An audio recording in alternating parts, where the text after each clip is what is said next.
Ребята, of course, на связи Влади Корс. Сегодня 10 июня 2024 года.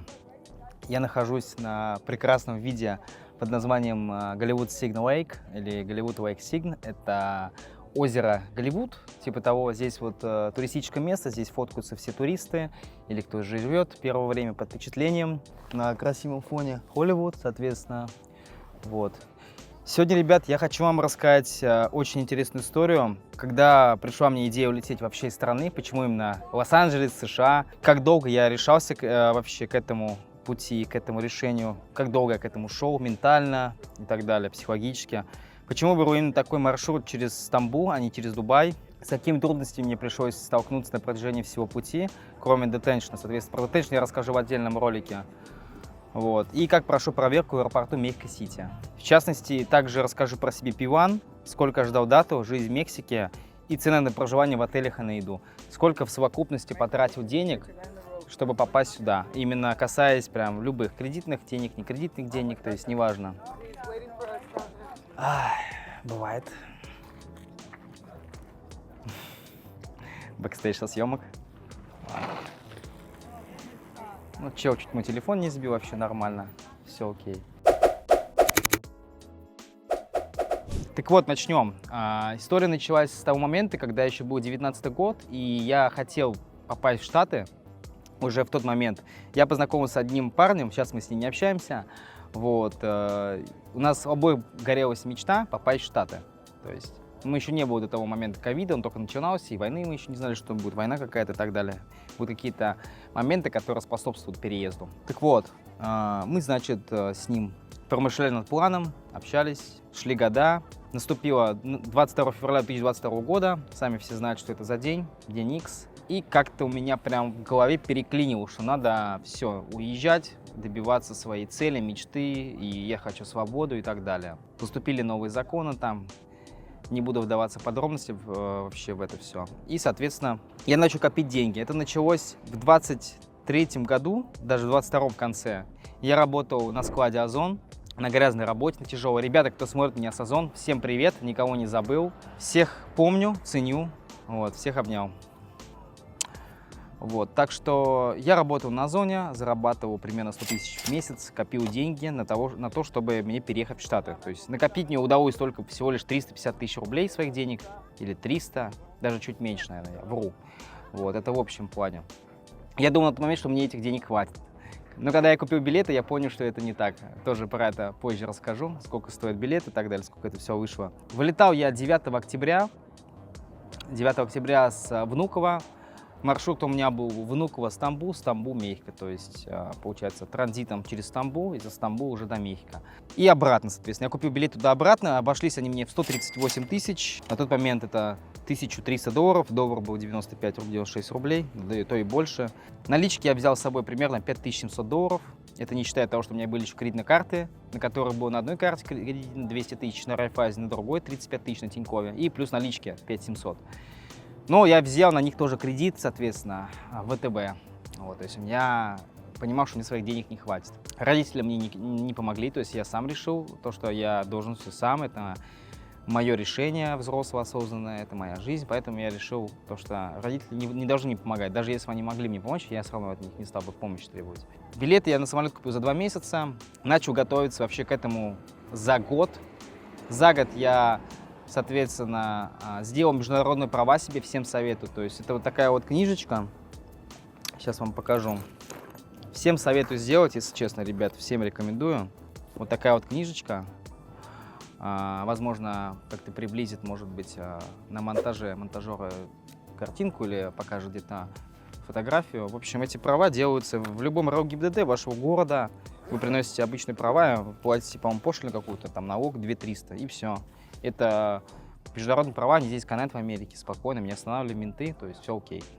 Вот. Потом я делал туристический ваучер, это туристический маршрут, это план вашего путешествия, куда, во сколько, зачем, почему вы где будете путешествовать, во сколько вы вылетаете с Внуково там, или там, как вы летите, во сколько вы вылетаете, где вы будете останавливаться, где вы будете гулять, какие достопримечательности в Мехико, там, в частности, это для Мехико, да, какие-то достопримечательности там в Канкуне или там еще, ну, в Канкуне вы не поймаете, да, то по CBP-1. Я к тому, что вообще туристический ваучер подразумевает собой это план, ваш план путешествия, вот, план to traveling, вот.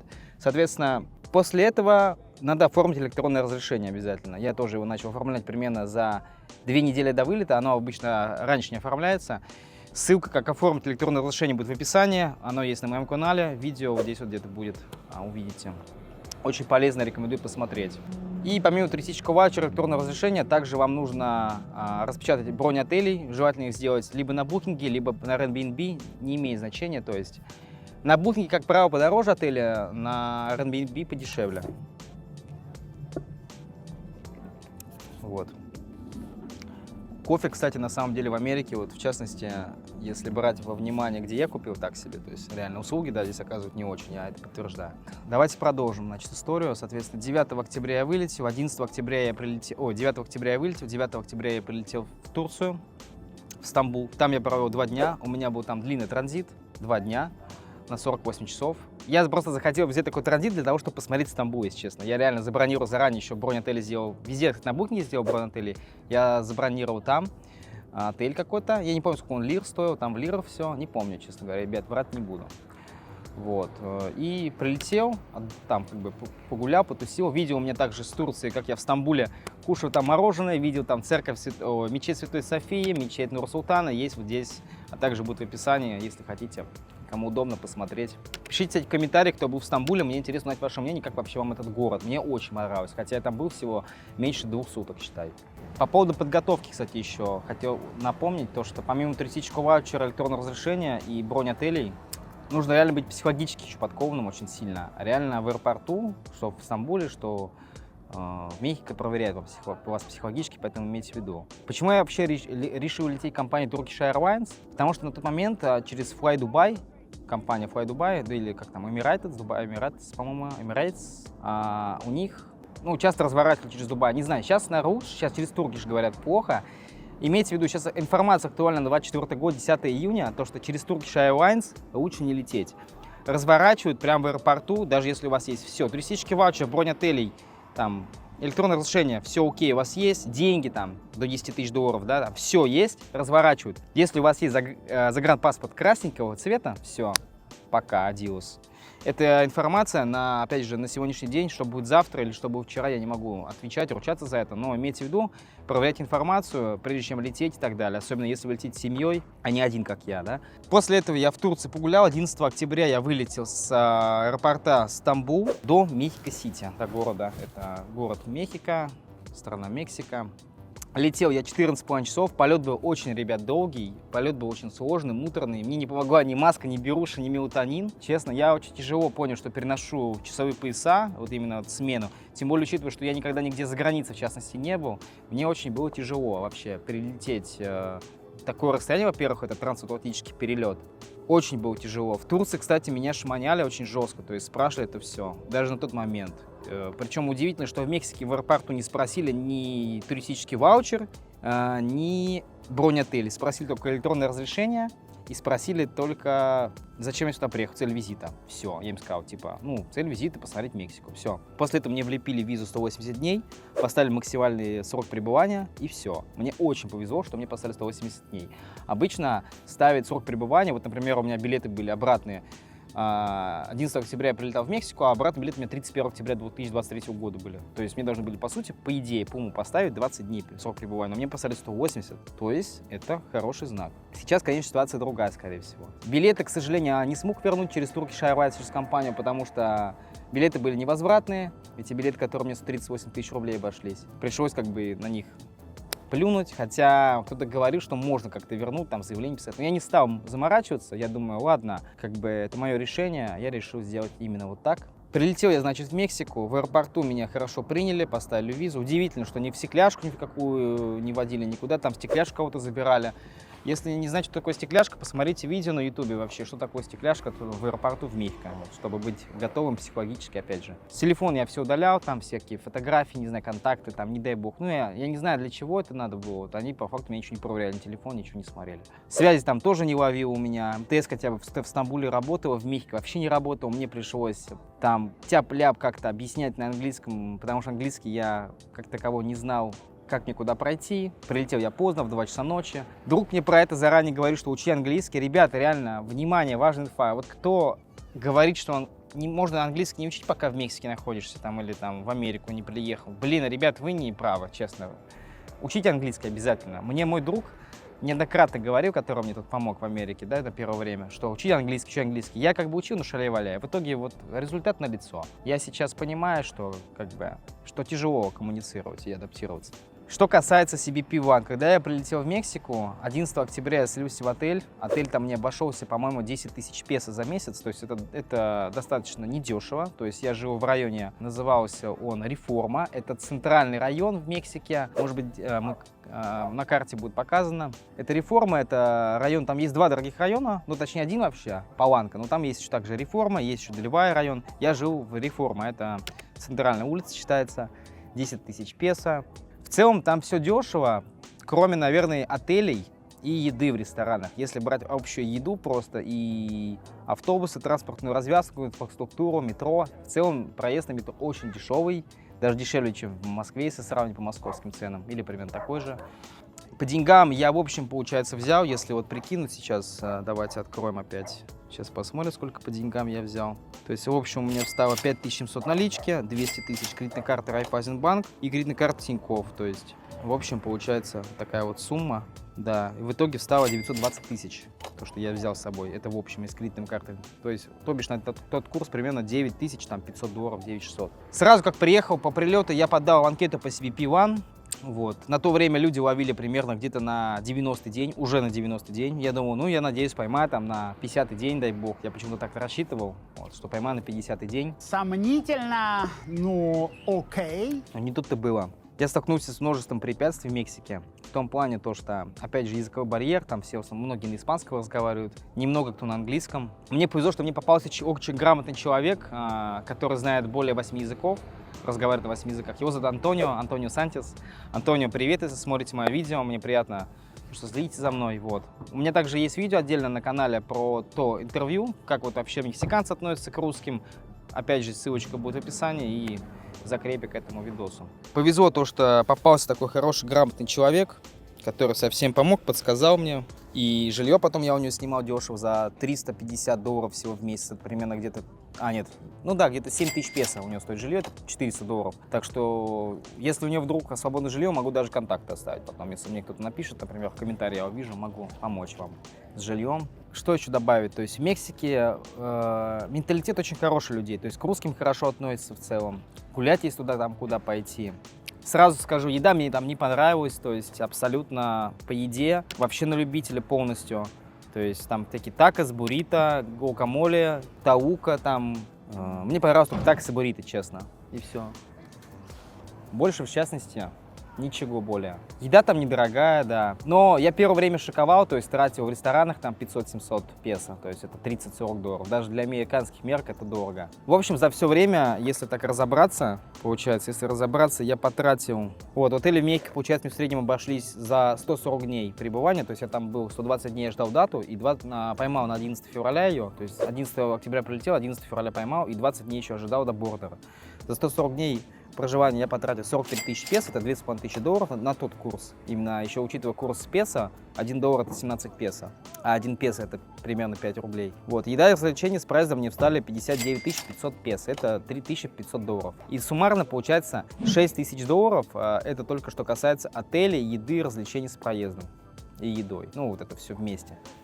То есть это за 4 с небольшим месяца, за 5 месяцев, $6000 на одного человека. Только представьте себе, что это за деньги для России. То есть это большие деньги, то есть это больше $500 000 рублей, считай.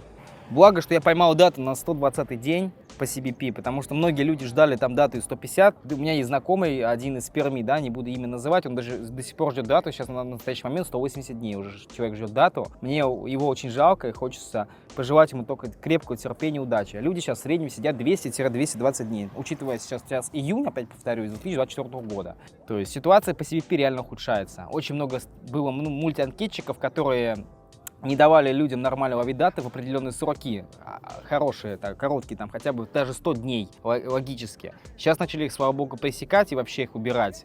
Благо, что таких людей надо, реально искоренять просто из США, я считаю. Я поймал дату по CBP-1, повторюсь, на 120 день. К тому моменту я уже израсходовал все свои $5700, которые взял наличкой, и пришлось прибегать к кредитной карте. То есть я конвертировал 200 тысяч рублей на $2000 с кредитной карты через одних людей там, да. Все, и у меня осталось, условно, там вот эти вот $2000. После я поймал дату, полетел на порт Калексика. Поймал я на порт Калексика даты, это 150-200 миль от Тихуаны. После этого я прилетел в Калексико, это было где-то 27 февраля, то есть за 2 дня, буквально за 3 я прилетел до перехода, до порта, прожил там в отеле и все.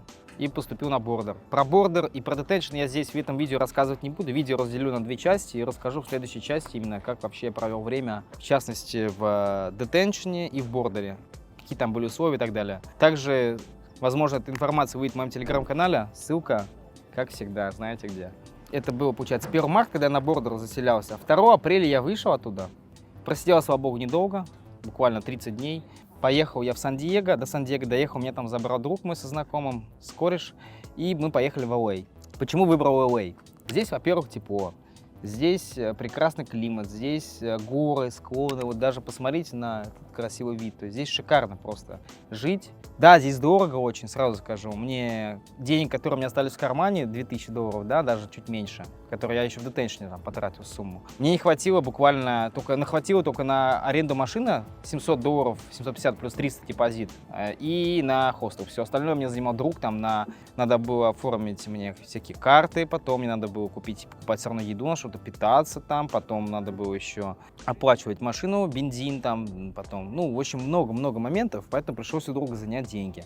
Это было тяжело, реально, первые 2 недели было очень тяжело, и то, что, учитывая, что мне помог мой друг, то есть, опять же, про форму здесь рассказывать не буду, какую я форму получил после детеншна, я расскажу это в отдельном ролике. Это был вообще трэш, крейзи. Первые 2 недели очень было тяжело, реально, друг помог деньгами. Мы еле-еле оформили мне дебетовые карты, хотя нет, ни Social Security Number, номер социального страхования, ни Work Authorization, да, то есть ничего этого не дают. Паспорт загран забирают, детеншн не выдают. То есть вообще ужас. Вот. И, соответственно, я посмотрел, тенденция реально ухудшается в плане мигрантов. Очень большой поток мигрантов на такой степени, что все работают на дурдаше, нет просто даже работы на дурдаше уже тупо. То есть она есть, но зарабатывают очень мало. Реально снизился поток. В плане зарплаты и работы снизился поток, повысился поток мигрантов, едут сейчас вообще ото всех мест в целом. Повезло, что сейчас 2 месяца я живу, уже купил iPhone, да, который я снимаю на 15 Pro Max тачку, правда в рассрочку. Все равно, я считаю, неплохо двигаюсь, 2 месяца уже, и в целом, это хороший старт, я считаю, очень. Там сигналил, что-то там какая драка случилась, фиг знает, жесть. Так что, если вы, ребят, собираетесь в Америку, 1000 раз подумайте, прежде чем ехать. 1000 раз взвесьте все за и против. 1000 раз посчитайте все траты и расходы на все абсолютно, на любую мелочь. Я встречал мексиканских людей, которые просто оставались без денег. Мне приходилось им помогать там по работе, но это отдельная история. Я, возможно, выложу ее в телеграм-канале отдельно, возможно, нет. То есть эта история там в Мексике еще работаю, в модельном агентстве там одном. Вот. Деньги зарабатывал хорошие, на массовки ходил. Вот. Людям пришлось помогать с работой, потому что они без работы оставались и вообще без денег, там негде работать, языка не знают. Поэтому 1000 раз взвесьте, подумайте, стоит ли сюда ехать вам и надо ли вам вообще, вы зачем едете, с розовыми очками, за американской мечтой. Я ехал сюда без розовых очков, я ехал, потому что в нашей стране сами знаете, что происходит. Поэтому имейте в виду, что эта страна не любит слабых людей. Я когда приехал, в принципе, до того, как я сюда уже приехал, я уже знал, что эта страна не любит слабых людей. То, что здесь надо много пахать, работать для того, чтобы достичь успеха. Ну и плюс у меня английский никакой практически. A1, elementary. Так что вот, ребят, ждите 2-ю часть видео с детеншена и с бордера. Сколько я там просидел, какие там были условия. В целом это вот все, что касается миграции Америки, я вам все рассказал, какие нужно документы подготовить. Это вот вкратце такой был рассказ, как нужно психологически подготовиться, морально, как границу пройти там в Стамбуле или там в Мехико. Подписывайтесь на канал, ставьте лайки, комментируйте, нажимайте кнопку колокольчик, чтобы не пропустить новые выпуски, и подписывайтесь на мой телеграм-канал, даже можно на 2. Всех обнял, с вами был Of Course.